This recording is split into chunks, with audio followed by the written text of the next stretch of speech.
ভারত মাতা বন্দনা কমিটির উদ্যোগে অনুষ্ঠিত নাট্য উৎসব ও গুণীজন সম্বর্ধনার আজ ছিল শেষ দিন। কামারপাড়া কিশোর প্রগতি সঙ্গে অনুষ্ঠিত নাট্য উৎসবে রবিবার উপস্থিত ছিলেন নাট্যকার ও চলচ্চিত্র অভিনেতা রুদ্রনীল ঘোষ।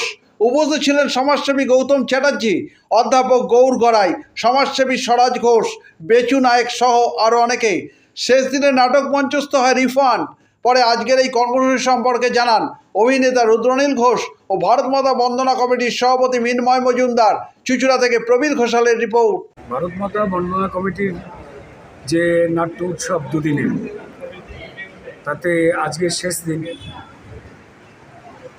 এবং এখানে উত্তরপাড়া কথা নাট্যগোষ্ঠীর রিফান্ড নাটকটি আজকে হবে।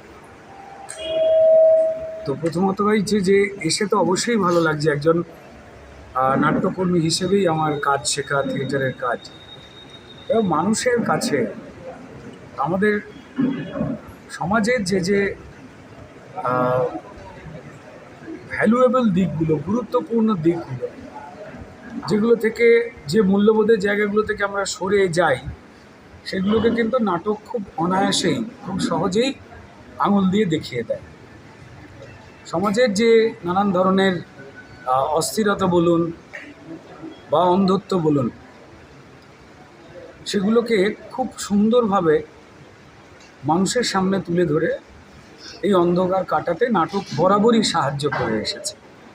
কমিটির পক্ষ থেকে প্রত্যেক বছর করা হয়।